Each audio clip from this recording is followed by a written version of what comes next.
Plano mo ba bumili ng kondo o ng property? Nako, ingat-ingat lang ha. Baka pangarap mo yan, kapayapaan ang kapalit.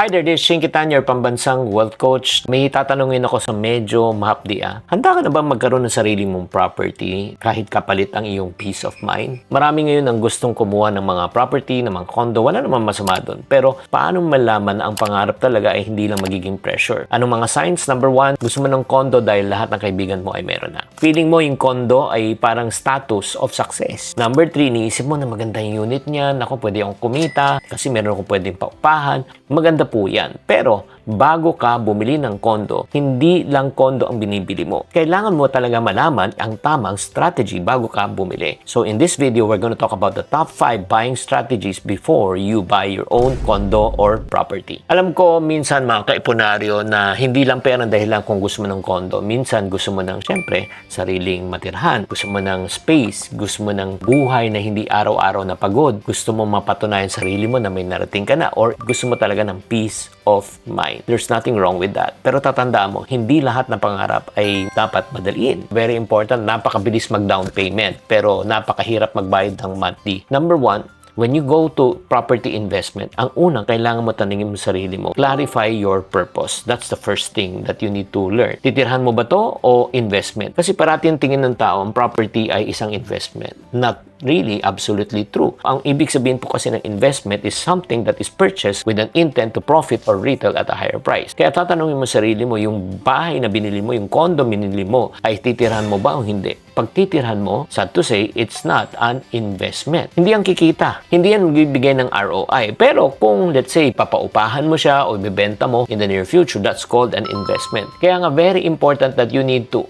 ask yourself this question. Second, you have to understand the segment. Minsan, hindi na ikaw yung mali. Yung mali lang yung condo or let's say property na bibilin mo. Like for example, it's not yung what you want, it's what you can afford. Kailangan tanungin mo sarili, afford mo ba yung binibili mo? When you talk about mid and upper market naman, iba naman po yan. Like for example, ito na yung mga range na mga, siguro pumapatak na ito ng mga 5 million, 10 million, or 20 million. And then meron din tayong tinatawag na upscale market or luxury. Dito naman po, pataas na po yan. O, nag-uumpisa na yan sa 20 million pesos and above. Ask yourself also, anong market ang gusto mong pasukan? Yung sa affordable, sa mid, or ikaw na sa upper scale? Number 3, strategy. Renting versus owning. Masakit pero minsan mas matalino. Kasi yan isang malaking debate. Ba't ako uupa? Sayang lang. Tinatapong ko. Alam mo, marami ang may kondo pero sa totoo lang, hirap na hirap sila magbayad ng amortization. And ask yourself, mas kaya mo ba talagang dalhin yung pangarap mo o mas wise mo na mag-rent ka muna habang inaayos mo yung foundation ng buhay mo? Iisip po natin renting is really sayang. Not really. Actually, I've known of many people, mga Filipino-Chinese. Kadalasan, when they're starting, hindi sila bumibili ng bahay. Ang ginagawa nila, nagre-rent lang po sila, tapos ginagamit po nila ang kanilang pera pang negosyo. Sample, kung meron ka pong 2 million pesos, binili mo na say ng condominium unit, makakasave ka siguro ng 20,000 pesos per month. Sample lang sa rent. Compared to a businessman,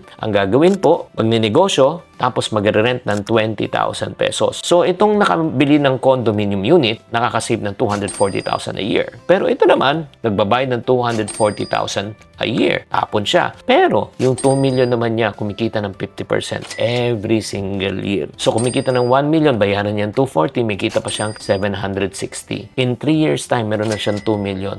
Nung nagkaroon siya ng 2 million, alam mo ang ginawa niya? Bumili na siya ng unit niya or let's say ng property niya. Pero ito, nakasave lang ng 240 times 3, more than 720,000. So think about it. Kung magagamit mo yung pera mo para patubuin, pakitain, tiis mo na, upa, tsaka ka na lang bumili pag may pera. Di ba? Very important also na pag bibili po talaga kayo, another strategy para hindi ma-elite. Tanungin nyo mo sarili mo, meron ka na bang 6 months na juice? Meron ka na bang 6 months na amortization na buffer? O just in case, may nangyayari naman, Babago tayo ng trabaho, natatapos ang kontrata, nagkakaroon ng emergency, bumababa ang kita, nalulugi ang negosyo. So, ang buffer ng 6 months or 1 year, yan ang makakatulong sa inyo. Kaya kung wala kang 6 months to 1 year, pag bibili ka, isip-isip mo na, baka maremata. And then last but not the least, ang next strategy ko sa iyo para ikaw ay makabili at makaluwag-luwag pagbili ng kondo. So, build incomes and skill first. Build yourself, increase your income, learn a high income skill, build side income. Meron ka bang secondary income? Yung meron kang main income to pay your bills, yung secondary income mo, pambili mo ng kondo. Kasi hindi lang kondo ang magliligtas sa iyo. Yung magliligtas sa yung kinikita mo para pambayad ng kondo. Alam mo kagandahan yan, pag lumaki ang income mo,